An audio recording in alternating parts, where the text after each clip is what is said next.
harga emas telah menjunam 10%, perak telah menjunam 28%.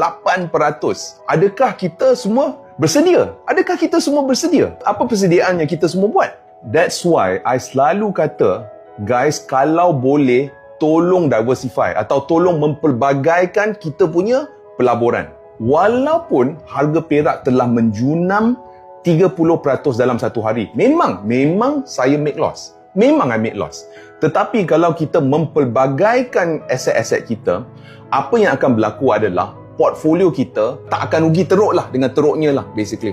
Sebab kalau kita mempelbagaikan aset, ini membolehkan kalau aset A telah menjunam 30%, at least kita ada aset B, aset C, aset D yang mungkin tak bergerak pada waktu itu. Dan apabila andaikan aset A telah turun, at least portfolio kita tak akan rugi dengan banyak.